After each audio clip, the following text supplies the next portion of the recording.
$282,000. Motion to approve.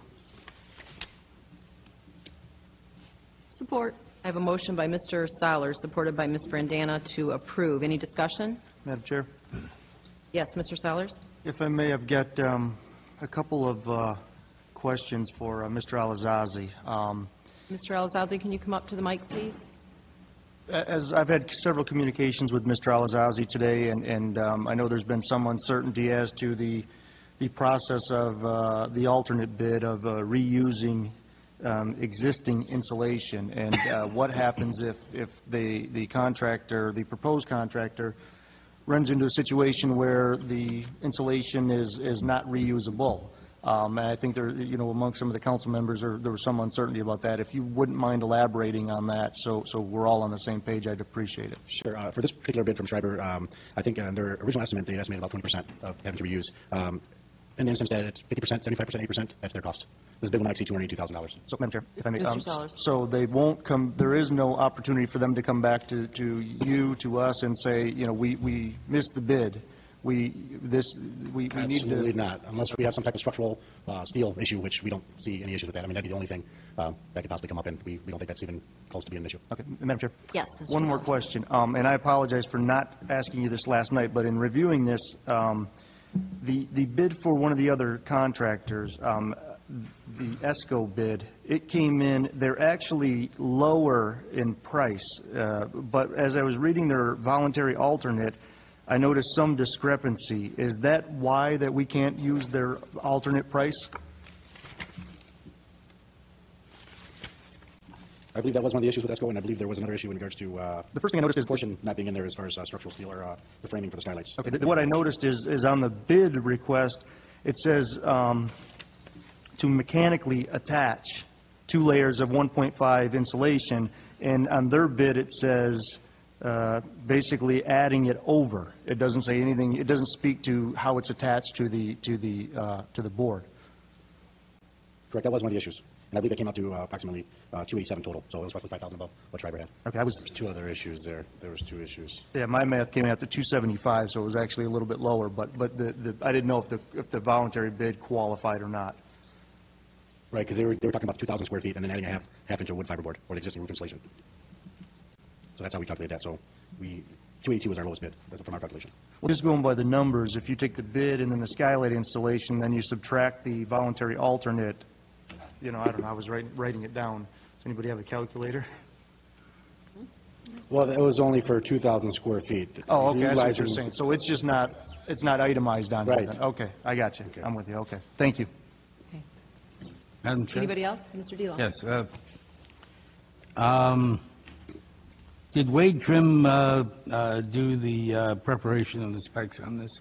Actually, this was done previously through Bob Mack, and I believe it was, I want to say it was Wilkie Zanley that took a look at this. I'm not sure, maybe, How much previously? pardon me? How much previously? Madam Chair, this energy efficiency block grant was approved by the last council towards the end of the term, and Bob was still working on it when I came in. We were working on the specs, and we have kind of approved a spec. We went with the pretense of the specs that was sent out with the grant, and then we kind of shifted some of the funding to try to hit some more pressing needs or things that had a quicker return on payback on some of the focus, like the TCDC, and the villages and the boilers and things like that, not the 15 kilowatt system on the roof here, which wouldn't have really seen a very quick return on payback. So the roof was still a pressing issue. The cost of the roof is significantly less than what was put in the block grant proposal because there was a 15 kilowatt system included in it. Am I correct in what I'm saying? Yeah, it's 15 kW. And also, Okay. the was another part. So, in answer to Mr. Beal's questions, I mean, it was, I think, as a council, last council, during 2009, it approved, and then you sent out the bids on, we didn't go through with you, and weren't you in on the meetings with Bob and the budget and finance person at the time, and we kind of scoped out, and then I think this council approved Wilkie Zanley for drawing up the scope of the work, if I'm correct. Right, correct. So, Which is a little more complex, which we didn't end up using because we did quick savings. So we did- Next question, if I might. Dillon?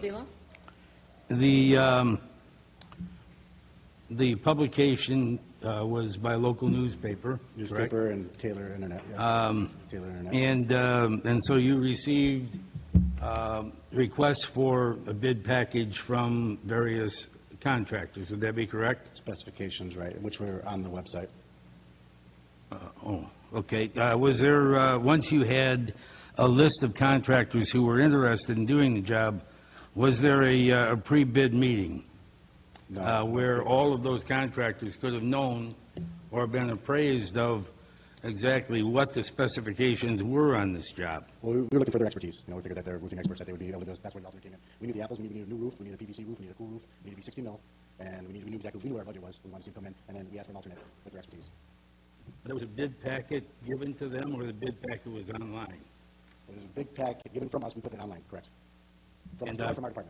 And the specs were, again, They were previous from Bob Mack and prior administration, what roof they were going to use originally, along with I had- along with the sign. go ahead, I'm sorry. Specification of the signs.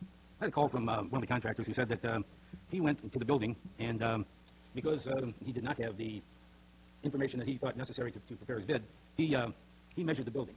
And then he didn't know whether he was supposed to do just the big roof, or the big roof and the next size roof and the little roof, or exactly what it was that he was bidding.